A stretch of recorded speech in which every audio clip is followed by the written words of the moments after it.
Monsieur Eduards Cauna de la Commission de terminologie de l'Académie lettonne des sciences va nous parler de la sagesse des foules ou des masses en création terminologique. Est-ce que cela marche?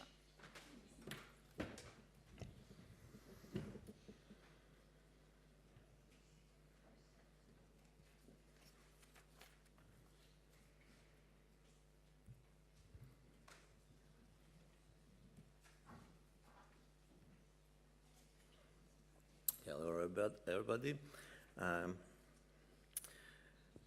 I will talk about idea how people can collaborate in making good decisions in different areas, and my presentation will about possibility that we use this phenomena in terminology creation. Wisdom of crowds is a fancy term which became popular in some beginning of 2000 when James Surowiecki wrote his book, and this book became very popular. Anecdote behind this idea is about mathematician and statistician Francis Galton, who in 1906 in country fair observed very interesting thing. Big ox was put on display and people were asked to guess how it will weigh after this ox will be slaughtered and all necessary parts removed. And 800 people took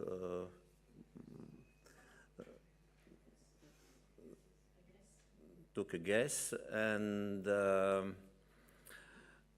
Galton later collected all these tickets because he was a statistician. He put them on bell curve also and made all other calculations, and he was very curious how close was this estimate to the real result. And real result was an estimate they were very, very close, and no particular visitor of this fair was able to guess the exact weight, but as a group of people, they were pretty close to truth. And this makes us to think that there are many things in our life what we make as a group of people. And language is also one of these phenomena, because language is actually cultural agreement between hundreds, thousands, maybe millions of people, how to pronounce something, how to express something, which words to use, which expressions became popular and which will disappear from language. And can we use this also in terminology? This is my question I'm gonna discuss with you. Author of this book proposes that if we gonna to gather valid information using this group knowledge, we need use some basic principles. We know that if we gather in one room and one person is able to speak non-stop and imply his opinions on others, then it will maybe skew this whole discussion. So one of the things is that these experts should be in pretty great distance from each other. They also should have diverse opinions. They should have very diverse experience, diverse things they know, and most likely result will be best if they even are from different, as we say, domains, say from different sciences. And this is one of the reasons why when we gather committees for, say, also terminology, we try to assemble them using very different people, not in one domain and one age and one approach to language, say, a very conservative approach that no loan words can be used and only some, very rigid principles. And aggregation of these different opinions also is very important.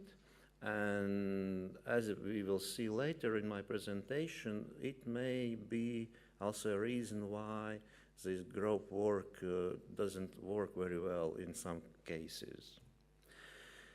A few words about Commission of Terminology, where I come from. It's a Latvian Commission of Terminology.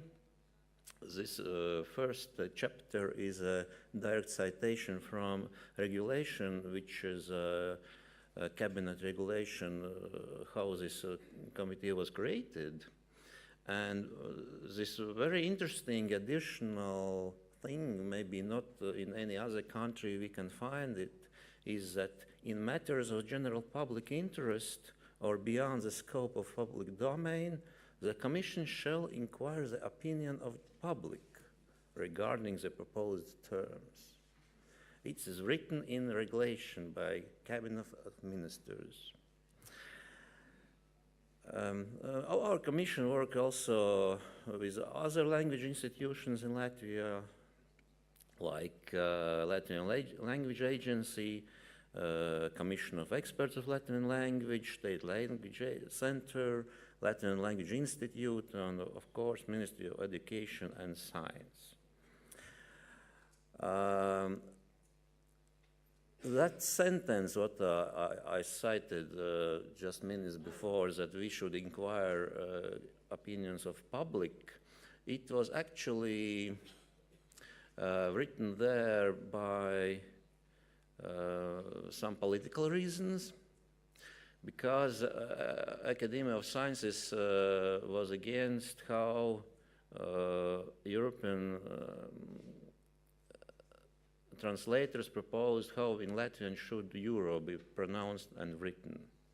When euro was a new common currency, it was really heated discussions how to deal with this word, because it's in Latvian, because we pronounce everything as it is written. Say, if we pronounce euro, then in Latvian it would be euro, this first word, which even graphically doesn't make much sense, and for Latvian it would be a disaster. But it wasn't clear signals from Europe how actually we should deal with euro. All what they wanted was that everybody writes euro exactly this way. How you pronounce it's your business. Still, we don't do that we write one word and pronounce it somehow differently, yes?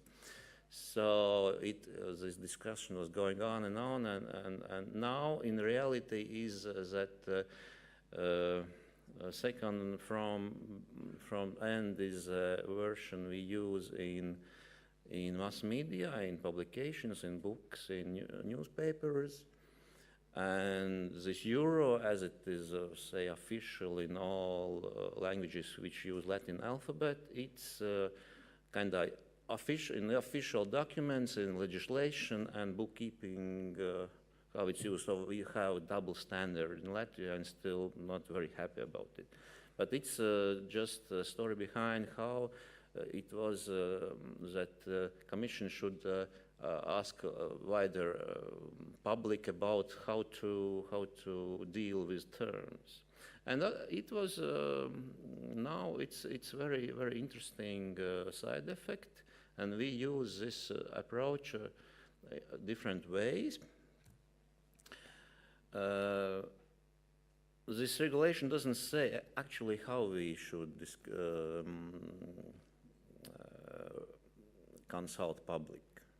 We can consult in many different ways, right? We can make polls, we can stop people on streets, we can gather experts, we can do all kinds of things we can imagine, because all these approaches will give also different results. But we, especially commission, subcommission, I'm chief of, it's for information technology terminology, information technology terminology. We using polls now and then. But before that will be some, I will start with say, bad news and end with good news, how these polls turn out.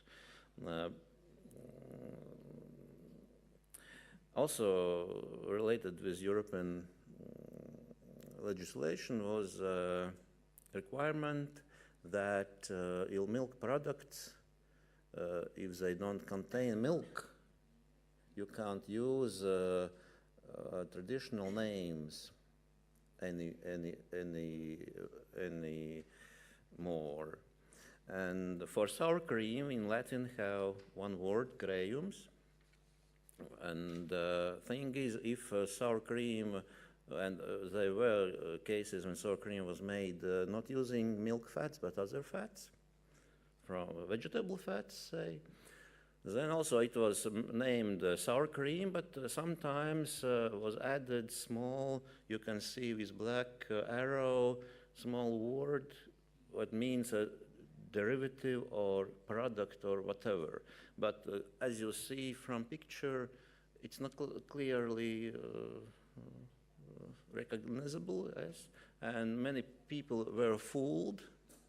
And that's why also this regulation was taken more seriously in Latvia, that actually it was said that we need to create a new word or somehow resolve this situation, because it's not sour cream. People are fooled, and it's not fair practice, and it's not allowed in European Union. So, guest for new word begin. There was intense media attention. Many were laughing about it, but anyway, it doesn't solve a problem, because it's not a sour cream, it's something else. So if we use a cream for coffee, we know it's a cream from milk. If we use creamer, we most likely know it doesn't contain any cream at all. It's synthetic, it's soybeans or whatever. There was more than 3,000 responses with different possibilities how to name this sour cream, like-alike. And we got more than 80 versions of this word.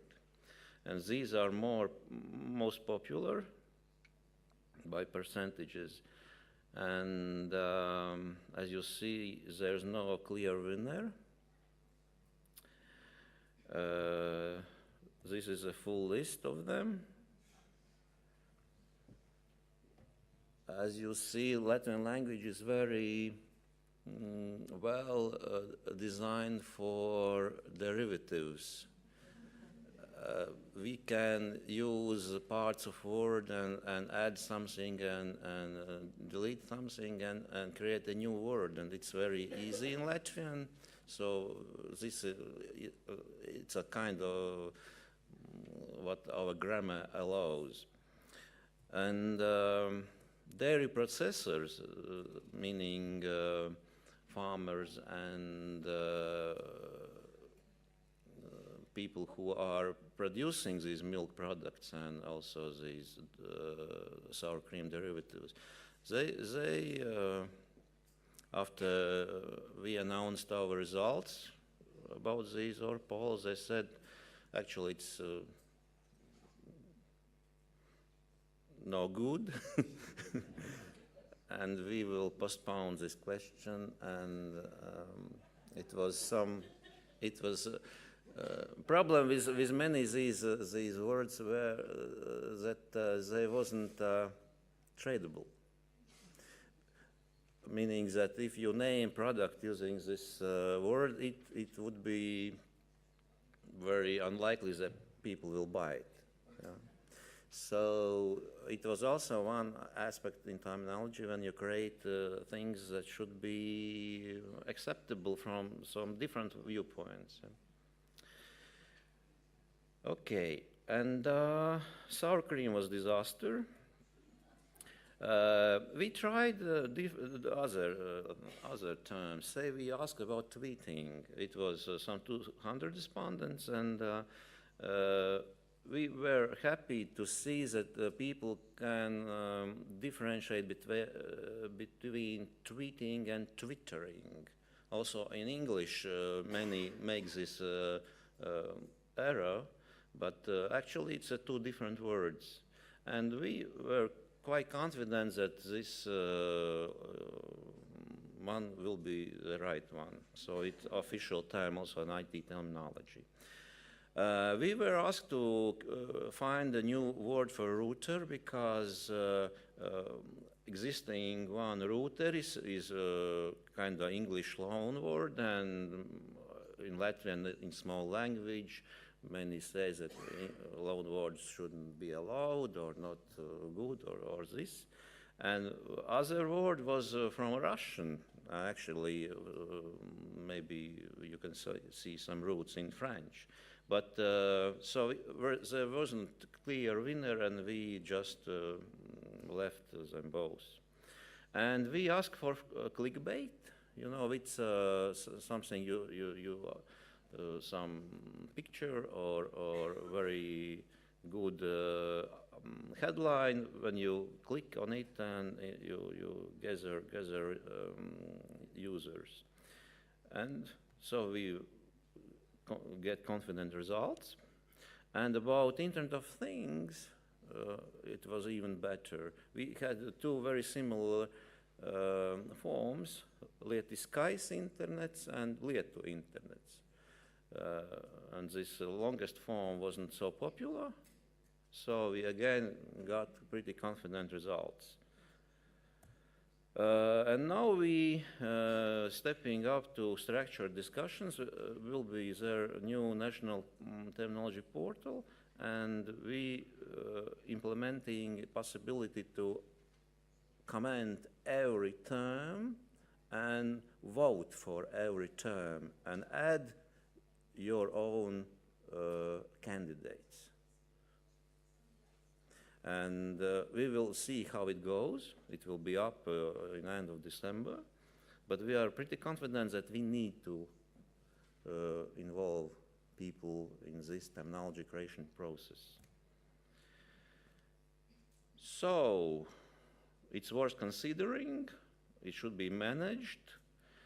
You need to do terminological analysis, because sometimes people create words and they sound very good, but if you start to analyze how it goes into system, how it makes derivatives, then you see it's no way. And you can use this method both for gathering or for testing. This is my experience. I were happy to share.